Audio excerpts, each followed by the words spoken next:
Hello everyone and welcome back to round 3 of our weekly modern tournament here at Grey Ogre Games. My name is Mick, I'm your host for tonight. Watching a match here between Danny Seat on the left and Felix on the right.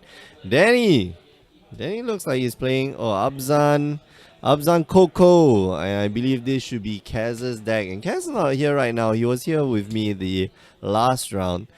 And Felix playing some looks like he's playing Valakut. Something Valakut. Should be Titan Valakut. Valakut Titan. I forget. I don't know how the naming convention is. Thoughtseize here.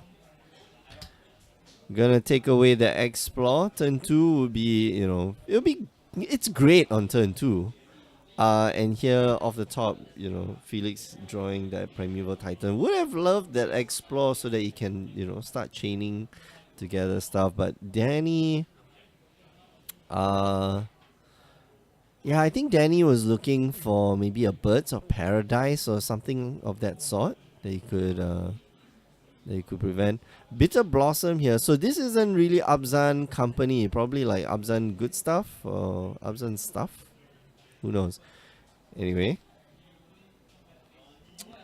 Bitter Blossom on turn 2. That's pretty good. That's gonna set a clock. It is. So Felix here deciding, what should I do? It's also, Felix could use that Bitter Blossom against Danny to just reduce his life. Joe ST Jost 42 says it's Titanshift. Yeah, that's why it's called Titanshift. It should be Titanshift. I think there's Escape Shift in the deck somewhere. Anyway, Felix here dropping down to 17. Not anywhere near being in danger or anything.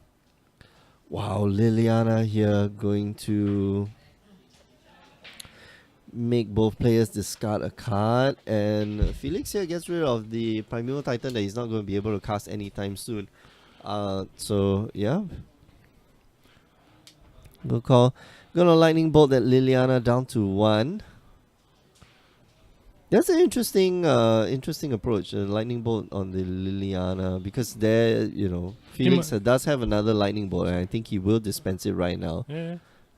I think that the card advantage that he loses from having the Liliana on play is quite a lot, because even if he discards a land that's like slowly building up to Through the Breach. Yeah, exactly. So he needs that extra land. So Thoughtseize here sees nothing, and yeah, I thought Danny should have just slammed the other Liliana. Oh, of course, Liliana. I think there's a misplay, because if 4 lands, I don't think there's much that Felix can play to get rid of the second Liliana. Yeah, I know, right? There's no way that your opponent just has double Valakut at this point, so it's kind of strange.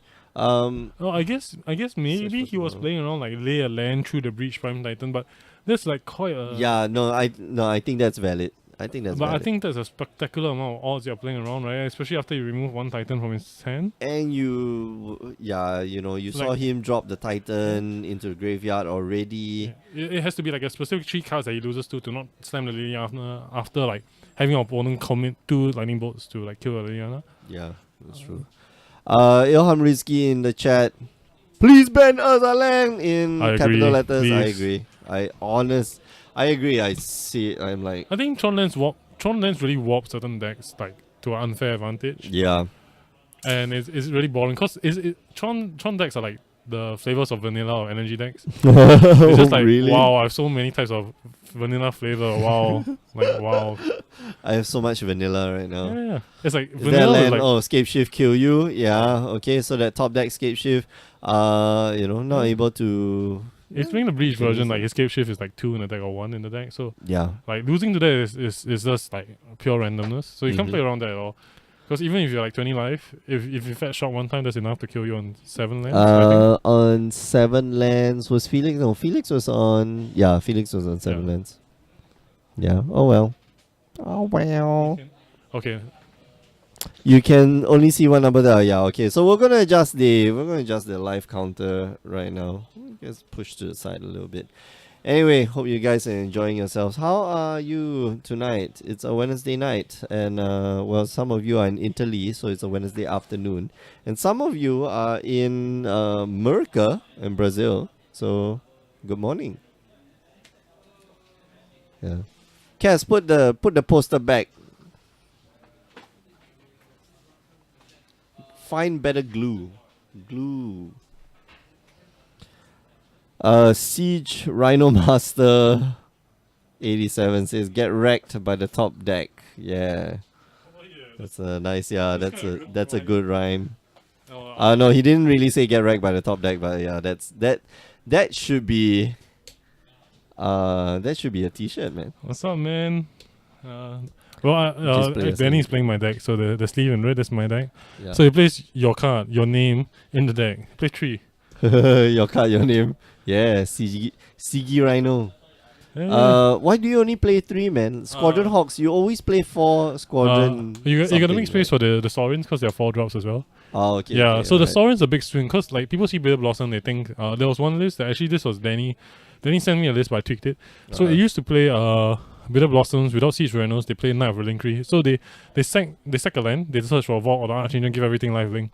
But I think that Saurin alone, the Solemn Visitor, the one that gets +1 the +1 +0 +0 and lifelink, yeah. I think the ability to do that and the ability to make a 2/2 blocker is much better than having Knight to search for land and get lifelink. Yeah, I think that's I agree with that assessment. Like Sorin, well, I play Sorin in my Esper Spirits deck, and man, it's crazy. Like you slam it right, that life point swing is insane. Anything that prevents life loss or gives you life is actually a 2-point way because you gain life and your opponent loses life, so it's actually going both directions. Yep. And it's a much bigger gap.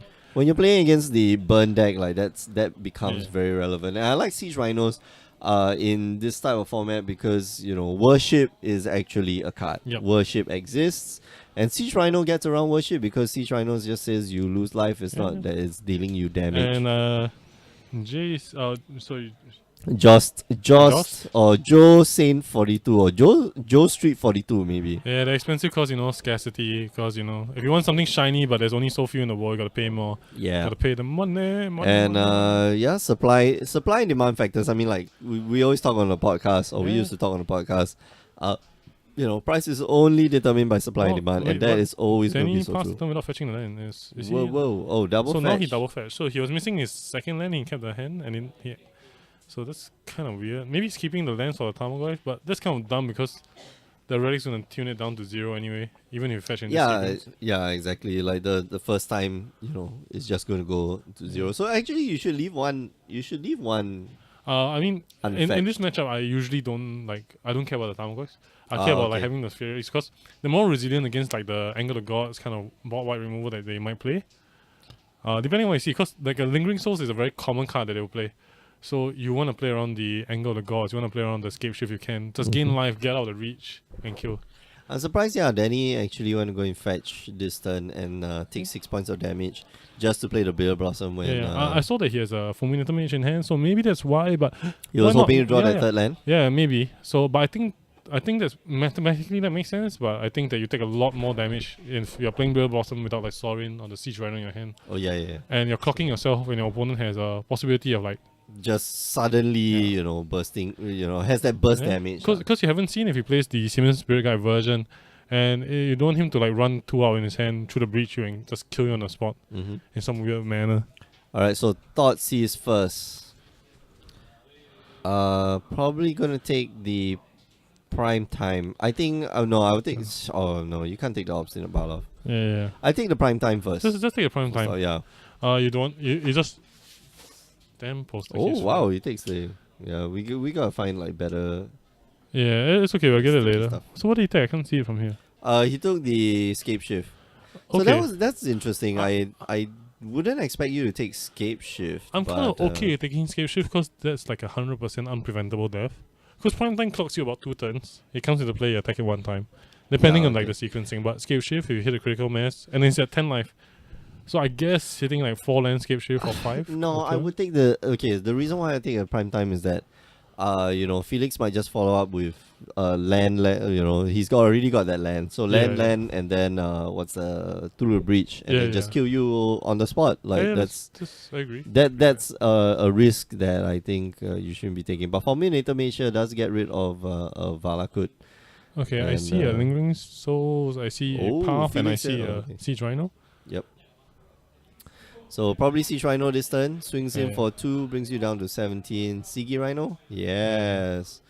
Oh, you made an appearance, man. Siege Rhino. Siege Rhino Master. 87. Hey, how many Blossoms is Abzan playing? In my deck, I'm playing 3. You're playing 3. The reason why 3 though? Yeah.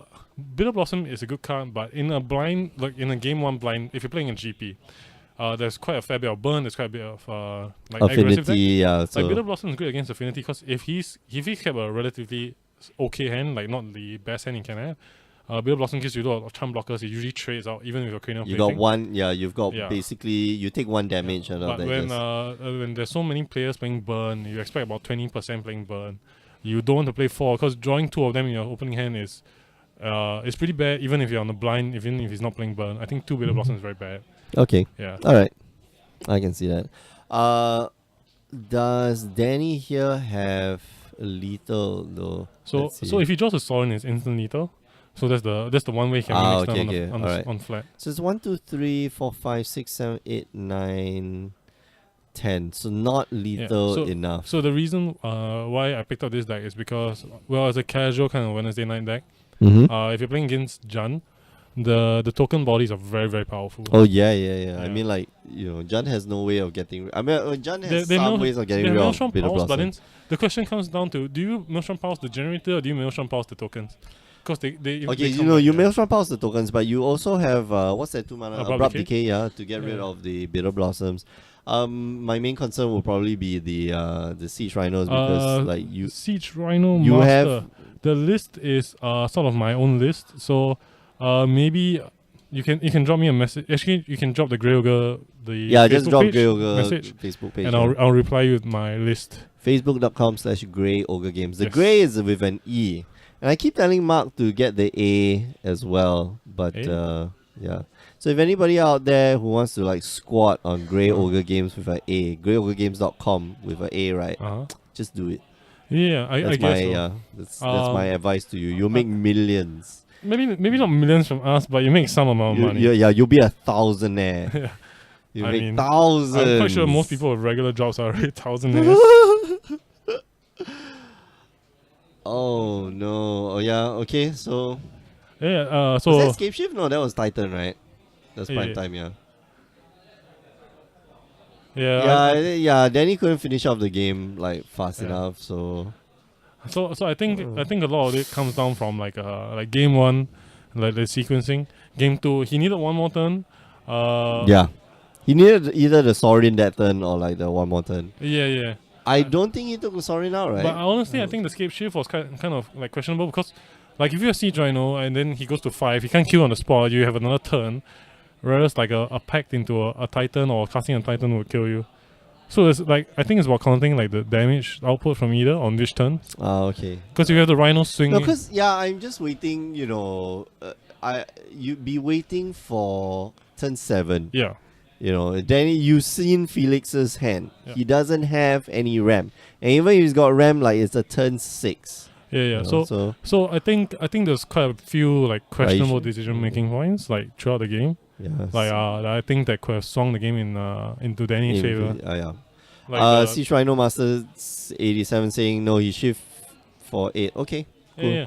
Yeah. I wasn't paying attention. I mean, in this kind of cases, like when you play this deck's weakness is that it's very weak against like phone combo decks like every fair deck like Jun and Abzan. Oh yeah. Even if you bring I think the deck plays 6 main board like hand disruption, so it's like 3 Thoughtseize, 3 increase, 7 along those lines. So you have Liliana, so you have 11. So if he top decks a combo piece, there's really nothing he can do. Which is why this is a casual deck, I think. But it's fun. Siege Rhinoing people it always makes your day.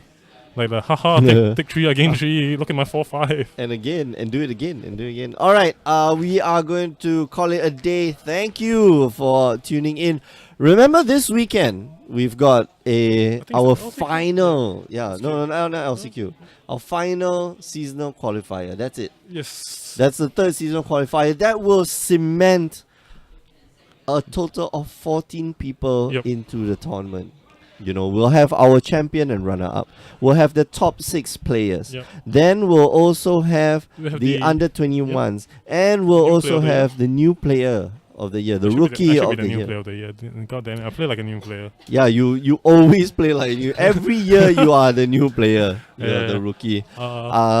Yeah, so join us on Saturday, twitch.tv/GreatOgreGames. The last SQ I heard is standard? Gonna be standard. Oh yeah, the vanilla. Bring like batteries that you need charging, man. All the energies. Vanilla. Alright. If you miss that tournament or any of our streams, it's okay. Just go on down to youtube.com/GreatOgreGames. If you want to find out more about the invitationals, just go on down to GreatOgreGames.com. Alright. We're calling it a night. Thanks for watching. And we'll see you guys next time. Bye-bye. Bye, man.